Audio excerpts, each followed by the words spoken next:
The war with Iraq and the role of the media have divided many along the political spectrum. Was the Bush administration right in initiating the war? Did the media coverage accurately reflect the development? And what about the current debate on whether American intelligence miscalculated the threat posed by Iraq's weapons of mass destruction program?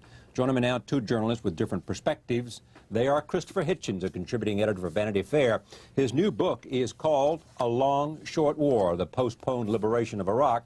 Eric Alterman is here. He is a media columnist for The Nation magazine and for MSNBC.com. His new book is What Liberal Media? The Truth About Bias in the News. So there, I got it all out.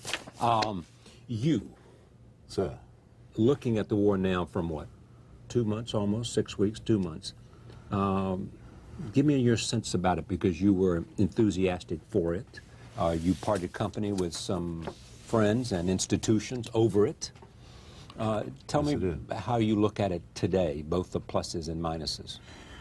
Well, I didn't just quarrel with friends on the left or with liberals about it. I was in favor of it before Bush was, or rather when Bush was against it.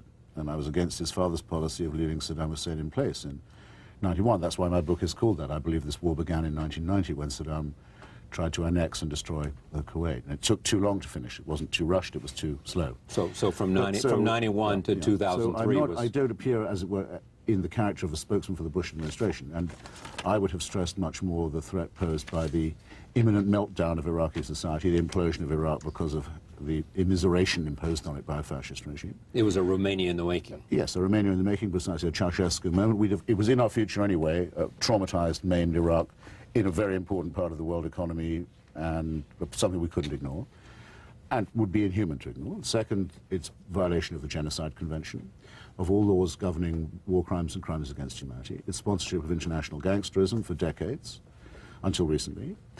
And, of course, the search, whether blatant or latent, but the desire to acquire, or reacquire rather, weapons of mass destruction, that's four. Those are grounds for intervention. If you won't intervene then, there's no case where you would. Using that test, where else would you like to intervene? Well, using that test, it narrows it down, you see, because it means that just humanitarianism won't do, and just terrorism won't do, and so forth. The only other case, I think, of a society that's certainly about to implode, and is going to collapse, can't go on the way it is, slavery, starvation, misery, tyranny, is North Korea. North Korea is going to change its regime by implosion if nothing is done, and in the meantime, it's got the only thing that works in its whole starved, beggared slave economy, which is plutonium and uranium, which it threatens to export, which Saddam would have been in the market to buy, by the way, by this month, if he hadn't been taken out. What makes you so I wouldn't sure? have included the Axis, in the Axis. I think evil is a perfectly good word to use for regimes that are self-destructively vicious. They're a threat to their own survival, in a sense. They're irrationally vicious, as well as cruel to others. I wouldn't have included Iran in the president's list. Because a civil society is emerging in Iran without any covert action or any help from outside.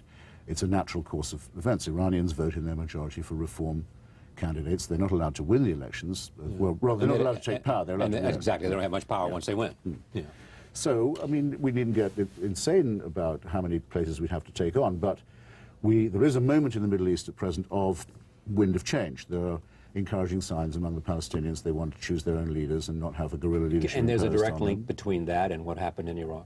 In my opinion, the theory is justifiable by the moment of opportunity that's provided by democratic movements in Iran, among Palestinians, in Turkey, in Egypt, in Cyprus, and elsewhere, and by Mr. Sharon's final renunciation, which is going to be hard for him to take back, of the idea that Israel can indefinitely govern other people against their will. So this is a great moment, I think, for a Sharon seems to have come Someone where... doesn't need to be especially hawkish or belligerent about it to say this will be a terrible moment to miss, and by the way, meanwhile, these guys are attacking our society, or helping those who do, so we can't be neutral about it. So when you espouse all these views, what happened over the Nation magazine and with the left? I'm coming to you, Eric, in 1 second. I know you're ready to go. I see Eric's surging around on his chair a bit. It's very nice of you to let me, if you let me say all this, I can leave the rest to Eric. I mean, look, I'm just giving him more material so that when he gets ready... Well, I'm sorry to say that there are, and I think a lot of your viewers will recognize the syndrome when they hear me allude to it. There are a number of people who really think there's not much to choose between George Bush and Saddam Hussein. There's not much to choose between. But they're not at the Nation magazine. No, they're not. But the Nation publishes and reflects the opinion of people who basically think that, for example, the Nation has published I'd given a big podium to Gore Vidal, for example, who has been a friend of mine and has been very nice about my work in his time, who more or less openly suggests that the administration colluded with al-Qaeda to produce the September 11th catastrophe in order to declare martial law and cut taxes. I mean, that kind of stuff. I'm parodying it a little, but I'm not exaggerating about it. That's quite widespread, and I get it a lot, and I've had it a good deal in debates and exchanges over the last few months, and I just want to be here to tell you, I am so through with that mentality, so totally through with it. Where do I begin? Okay, but does this make you, at this late date in your life, a neoconservative? Well, I knew I deserved that question. I don't think any You knew you deserved the question. Yes, I don't think if either of my friends or enemies would think any term that includes the word conservative would cover me. Neocon is a bad word for it. I thought that the Wolfowitz analysis of what needed to be done about Iraq was more or less correct, though, yes. And I still do. And you haven't asked me where the weapons are, but I'm sure we're going to get to Well, that. you sort of alluded to it, but I thought I'd let Eric get to that. I know he wants to. And Eric isn't included in not all of my previous indictment. Yeah, you have the table, sir. Well, I tell you, I'm surprised to hear my old friend Christopher talking the way he is. Are you still your friend?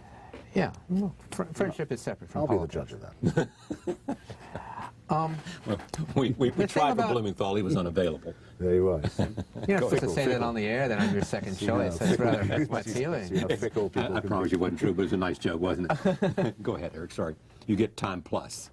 Yeah, well, the thing about, I'm afraid Christopher's been taken for a ride to the degree that he believes many of the things he just said. I'm sure he does believe them. I think it was possible to make an argument for the war before the war began. I think people like David Remnick and Kenneth Pollack and my friend Paul Berman were honest. You could have an honest debate about whether or not it was more dangerous to wait to take on Saddam, perhaps you might need to down the line, or take him on now when it was relatively containable. Since the war has happened, we've learned that the basis upon which we were making this decision was fundamentally false. And they knew it was false. And I'll tell you how we know they knew. It's not simply that they came out with these crazy numbers, very quite specific numbers. George Bush, at his, I brought a few of them with me, at his State of the Union address, he said that Saddam Hussein had 25,000 liters of anthrax, 38,000 liters of botulism toxin, 500 tons of sarin, mustard gas, and VX nerve agent, 30,000 munitions capable of delivering chemical agents.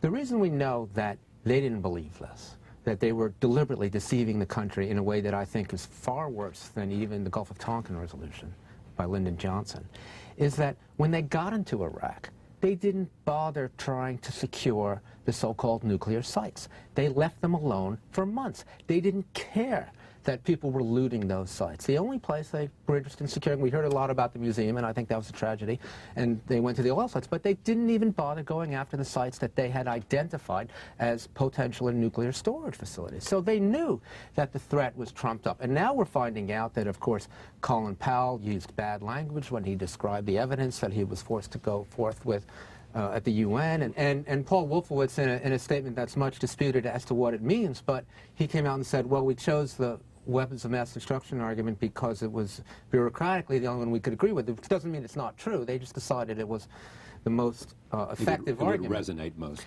Right, but it turns out it was not true, and they couldn't. It's no longer possible to argue that they didn't know it was not true.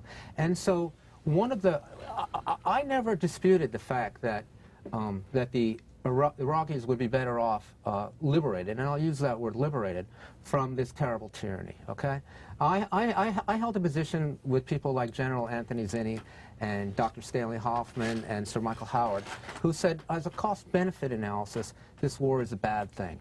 It would be nice to liberate these people, just like it would be nice to save the people of the Congo. It would have been nice to save the people of Rwanda. All over the world, I would like to save people. But you have to think about the consequences, and you have to think about the precedents that you set. Now, as I said, one could go either way on the argument previously. But now that we know, A, that they were lying about the potential danger to the United States, it wasn't the way they said it was, and B, that they had no intention of democratizing Iraq. They had no intention even of providing enough troops to provide order for Iraq. They just went in, they beat up the place, and now it's total chaos. Now, how do you know intent?